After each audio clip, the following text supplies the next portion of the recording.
I want to compare. I Mhm. need people to see what the difference is if you sell versus if you loan.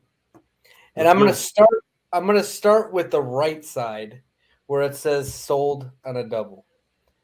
So, let's say you start with $2,000 worth of Pulse, okay? And you sold half your bag, okay? And or the price doubles, you sold half your bag. The price doubles again, you sold half your bag. The price doubles, you sold half your bag. Every time you sell half your bag, your Mhm. original bag size is the same. It never grows. Right. It stays exactly the same. And what you see happens is by the end of 10 doublings, I think there's 10 here.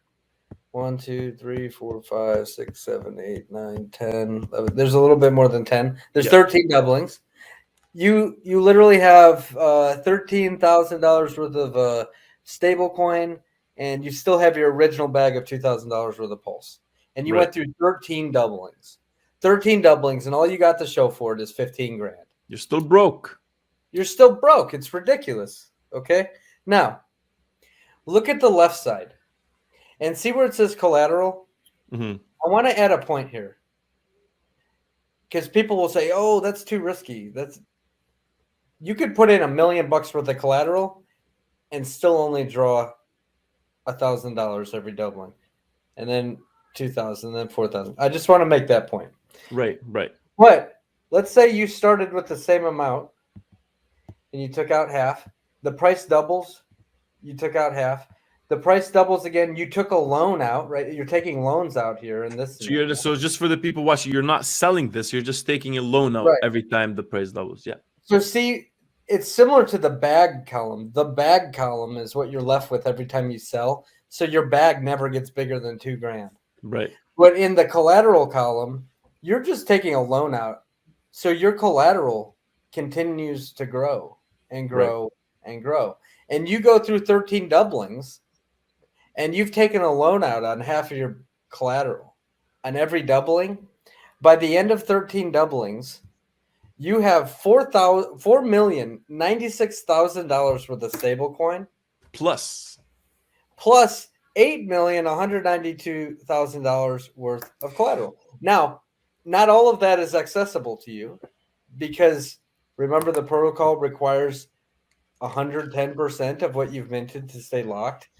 So we'll just do the math and say 44,192,000 of it or so maybe is locked, Mhm. or somewhere around there.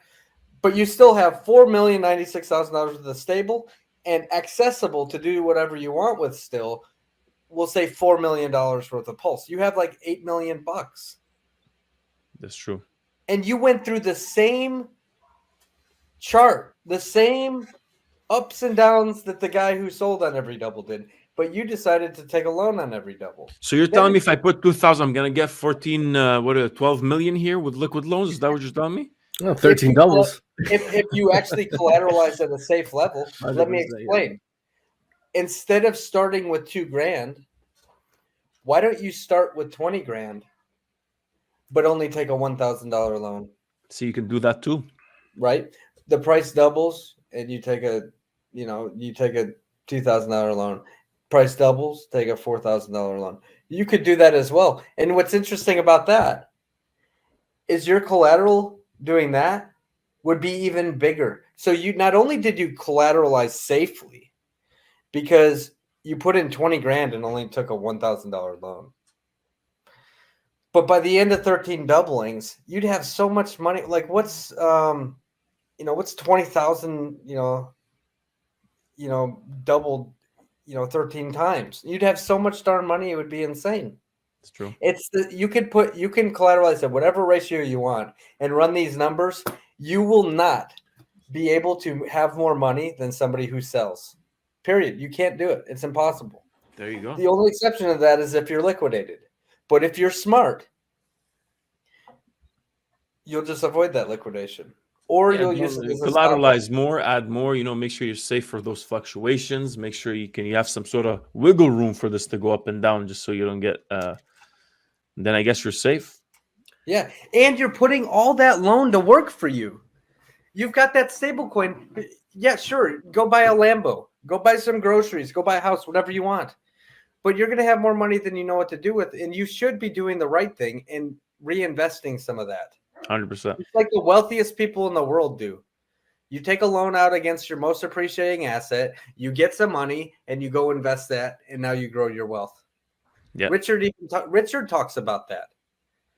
This is nothing new to wealth creation.